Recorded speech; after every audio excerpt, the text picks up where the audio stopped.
The Zoll AutoPulse resuscitation system is used as an adjunct to manual CPR on adult patients. This video demonstrates the basic operation of the device.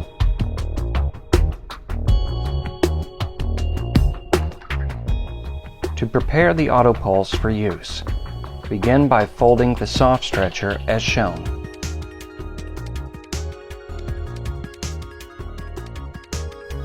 Lay the soft stretcher with the smooth side down. Place the AutoPulse platform with the patient's surface facing down. The life band clip has two ends, which must be inserted into the drive shaft slot in the proper direction.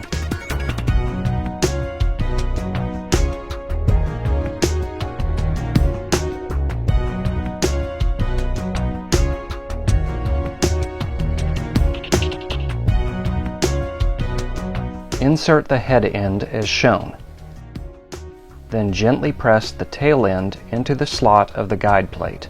Press downward until the clip snaps into place. Ensure the drive shaft is centered into the home position as shown. Next, grasp the locking tabs located on either side of the cover plate and snap the plate into position. Flip the hinged skirts downward until they snap into position. Turn the AutoPulse platform over and insert the battery. Connect the overlapping ends of the life band as shown. Gently pull the life band upward, then lay it across the patient's surface of the platform. Press the On button, followed by the green Continue button on the display panel.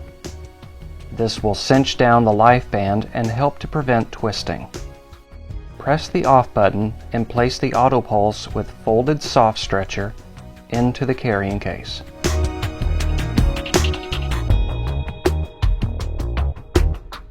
Ensure the black straps of the shoulder restraint harness are attached as shown, but leave the yellow ends unattached.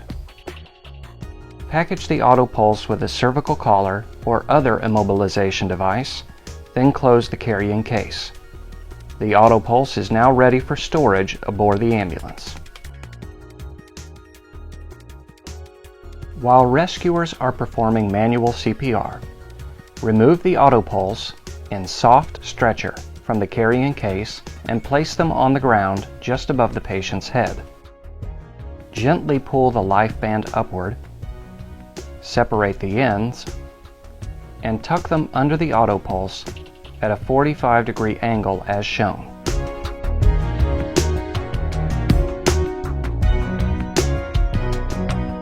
As one rescuer continues to provide manual compressions, another should cut the patient's shirt, moving from the tail end up to the collar. Then he or she should make a second cut from the sleeve to the collar.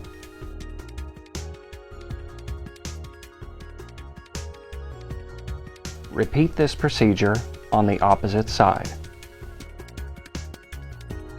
Quickly pull the shirt fragment out from under the compressor's hands. Apply the defibrillation pads and prepare to move the AutoPulse beneath the patient.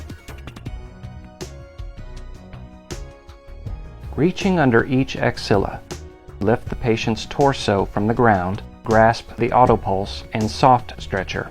Lay the patient so that his or her axillae are aligned approximately 1 inch above the yellow reference line.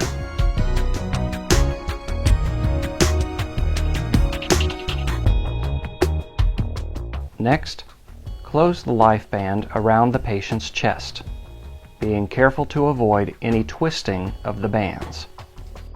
Press the On button, followed by the green Continue or Start button.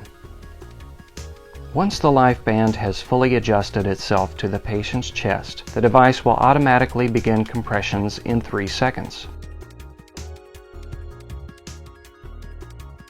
Raise the patient's arms and attach the yellow ends of the shoulder restraint harness. Then tighten the strap across the patient's upper chest.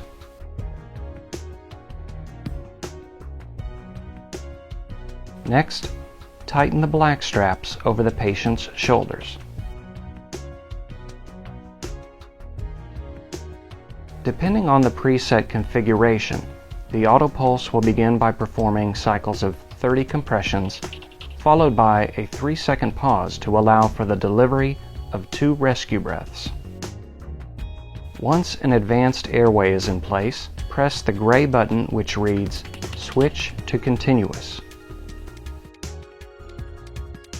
Pressing the gray button a second time confirms the order to switch to continuous compressions, eliminating the pauses for basic rescue breaths. And when the AutoPulse is set to continuous compressions, it will provide an audio cue tone, prompting the rescuer to ventilate the patient at the proper rate of 8 breaths per minute.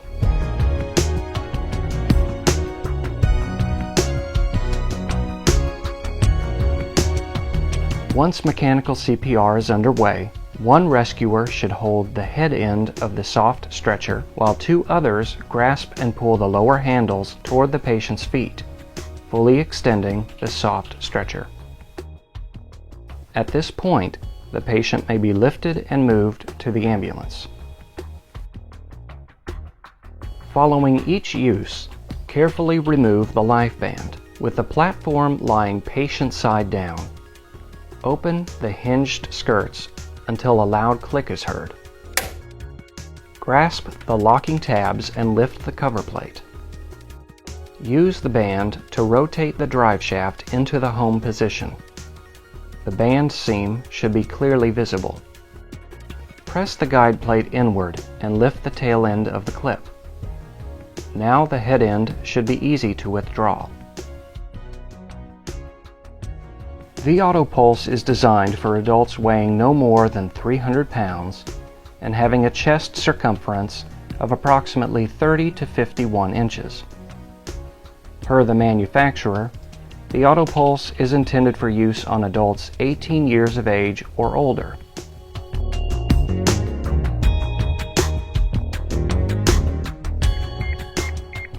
Whenever you encounter a user advisory or fault message, reposition and center the patient's hips on the device. Gently pull the life band upward.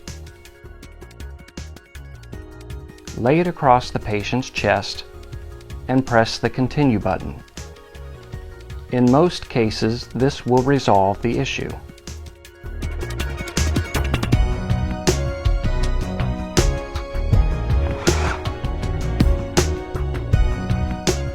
User Advisory number 45 indicates the drive shaft is out of alignment. Often, this can be remedied in the same manner as any other user advisory, by gently pulling the life band upward and restarting the device.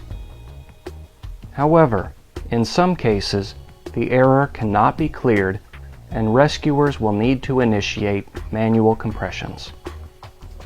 These resistant errors can be avoided if the user adheres to the following practices. Remove the life band clip only when the drive shaft is in its home position. Ensure the life band is completely unwound with the seam centered above the drive shaft home position. If the band has been cut, ensure that the ends are fully extended before the cover plate is removed. In the case of a system error, you must revert to manual CPR immediately, as these errors can only be resolved by a Zoll technician. For more information on the Zoll AutoPulse system, contact your training officer or go to www.zoll.com.